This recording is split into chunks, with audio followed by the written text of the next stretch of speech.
এইভাবে যদি মটন কষা করা যায় তাহলে দারুণ হয় খেতে।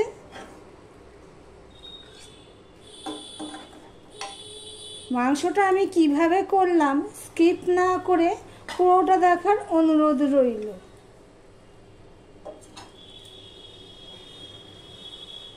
কি দারুণ হয়েছে দেখো, দেখতে যেমন সুন্দর হয়েছে খেতেও সুন্দর হয়েছে। নমস্কার বন্ধুরা, আপনারা দেখছেন কুকিং হাউস অফ অনিমা। আজকে এখানে দেখতেই পাচ্ছেন মটন। আমি আজকে মটন কষার রেসিপি তোমাদের সাথে শেয়ার করব। তার জন্য আমি এখানে মটনগুলো ধুয়ে জল ঝরিয়ে নিয়েছি। এখানে প্রায় 550 মতন মটন রয়েছে। প্রথমে আমি এখানে গোলমরিচের গুঁড়ো দিয়ে দিলাম। আর এখানে দেখো 100 গ্রামের মতন দই আছে, আমার ঘরে পাতা দই, সেখান থেকে আমি নিয়ে নিয়েছি, সেটা দিয়ে দিলাম।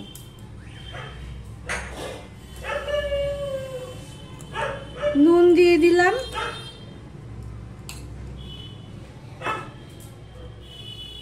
আর এখানে দেখো লঙ্কার গুঁড়ো দিয়ে দিচ্ছি 1.5 চামচ, হলুদ দিয়ে দিলাম 1 চামচ, জিরের গুঁড়ো 1 চামচ দিয়ে দিলাম, ধনের গুঁড়ো 1 চামচের একটু বেশি দিয়ে দিলাম। আর দিয়ে দিলাম এই আদা বাটা। আমি এখানে 3-4 চামচের মতন সর্ষের তেল দিয়ে দিচ্ছি, বেশি দিলাম না, 3-4 চামচের মতো সর্ষের তেল দিয়ে দিলাম। আর এখানে দেখো পেঁয়াজ কুটে রেখেছি আর রসুন কিছুটা আমি দিয়ে দিলাম, আর কিছুটা আমি রেখে দেব পরে ব্যবহার করার জন্য। এগুলো সম্পূর্ণটা আমি ভালো করে মাখিয়ে নেব। একটু ভালো করে মাখাতে হবে।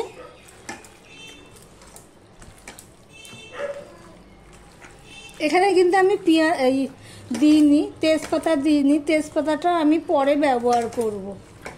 মাখিয়ে আমি আধ ঘন্টার জন্য রেখে দেব। আজকের রেসিপি হলো মটন কষা। যারা ভিডিওটি দেখছো লাইক দিতে ভুলে গেছো, চট করে একটা লাইক করে দাও। আর ভিডিওটি স্কিপ না করে পুরোটা দেখার অনুরোধ রইল। এদিকে দেখো একটা কড়াইতে আমি মাংসের আলু ভাজতে বসিয়ে দিয়েছি। আমি একটু আলুটা বেশি দিয়ে দিয়েছি, মাংসের আলু খেতে আমি খুব পছন্দ করি, তাই একটু বেশি দিয়ে দিয়েছি। মাংসের আলুটা আমি আলুগুলো লাল লাল করে ভেজে নিয়েছি। এবার আলু ভাজার তেলের রয়েছে যা, তাতে আমার মাংসটা বসানো হয়ে যাবে। এখানে একটা শুকনো লঙ্কা, তেজপাতা একটা চিড়ে দিয়ে দিলাম।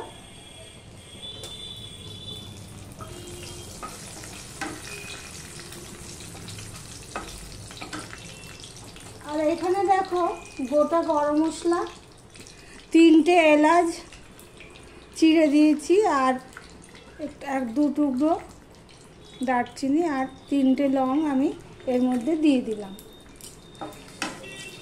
গ্যাসের ফ্লেমটা আমি আলুগুলো ছোট করেই ভেজেছি।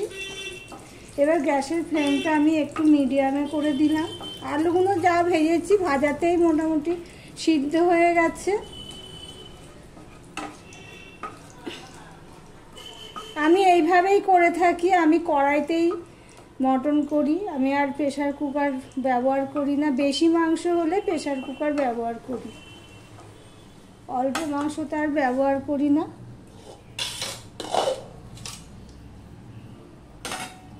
দেখো গরম মশলা আর শুকনো লঙ্কা তেজপাতাটা আমার ফোড়ন হয়ে গেছে, গন্ধ বেরিয়ে গেছে। এবারে যে দেখো এখানে রসুন আর পেঁয়াজ কুচানো ছিল, সেগুলো আমি এর মধ্যে দিয়ে দিলাম। পেঁয়াজ আর গরম মশলা, গোটা গরম মশলা ফোড়ন দিলে এত সুন্দর গন্ধ হয়। দেখো পেঁয়াজটা লাল লাল করে ভাজা হয়ে গেছে, রসুন পেঁয়াজ শুকনো লঙ্কা খুব সুন্দর গন্ধ বেরোয়। তোমরা যদি এইভাবে ফোড়ন না দিয়ে থাকো, একবার এইভাবে ট্রাই করতে পারো। ফোড়নটা হয়ে গেছে, এবার আমি এই মেখে রাখা মাংসটা দিয়ে দিলাম।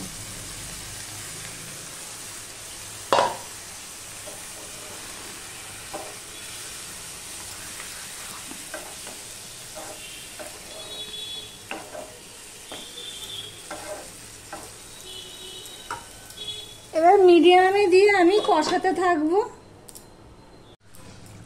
দেখো মিডিয়ামে আমি কষাচ্ছি। পেঁয়াজ টিয়াজগুলো সব অনেকটাই গলে গেছে, যেহেতু ঢাকা দিয়ে দিয়েছি ওই জন্য। এর মধ্যে আমি কাশ্মীরি লঙ্কার গুঁড়ো দিয়ে দিলাম কালারের জন্য। মাংসের মধ্যে কালার না হলে ঠিক জমে না।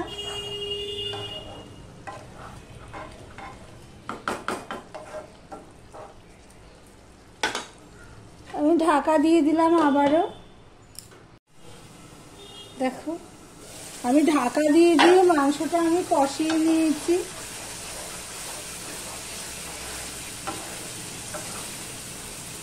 এই জন্য ননস্টিক ভালো লাগে না, এই কড়াইয়ে দাগ পড়ে যায় আর এগুলো আর ওঠে না। ওদিকে একটা ইন্ডাকশনে আমি একটা পাত্রে জল দিয়ে দিই। এবার আলুগুলো আমি দিয়ে দেবো। ও মাংসটা সিদ্ধ হয়েছে কিনা সেটা একটু দেখে নিতে হবে।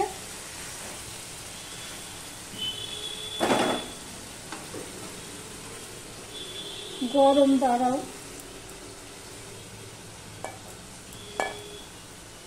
এই দেখো ছিঁড়ে গেছে, তার মানে মাংসটা সিদ্ধ হয়ে গেছে।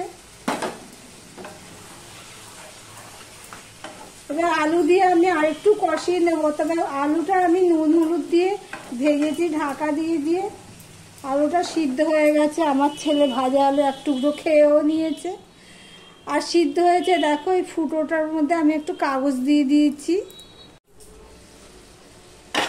আলুটা দিয়ে আমি 1 মিনিটের মতন কষিয়ে নিয়েছি। এবারে এর মধ্যে আমি গরম জল দিয়ে দেব।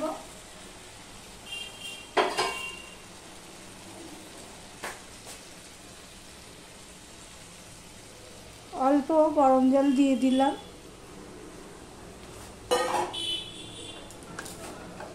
দেখো মটনের লাল লাল কষা, দারুণ সেন্ট বেরিয়েছে। দেখবা টক দই দিলে মাংসের মধ্যে খুব দারুণ হয়। তার মধ্যে আমি যে ফোড়নটা দিয়েছি ওই ফোড়নটাও খুব সুন্দর গন্ধ বেরোয়। এবার আমি এটা ঢাকা দিয়ে দিলাম। দেখো মাংসের তরকারিটা প্রায় হয়ে গেছে। আমি 3 মিনিটের মতন ফুটিয়ে নিয়েছি জল দিয়ে, গরম জল দিয়ে। এবার এর মধ্যে আমি একটুখানি ঘি দিয়ে দিচ্ছি 1 চামচের মতো।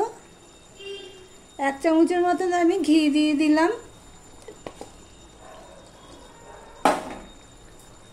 আর দিয়ে দিলাম এখানে দেখো এই গরম মশলাটুকু, 1/2 চামচের একটু বেশি গরম মশলা দিয়ে দিলাম। আমার ভিডিওটি যদি ভালো লেগে থাকে লাইক কমেন্ট শেয়ার করে দিও। আর যারা ভিডিওটি দেখছো সাবস্ক্রাইব করোনি তাদেরকে বলবো আমার চ্যানেলটি সাবস্ক্রাইব করে পাশে থাকার।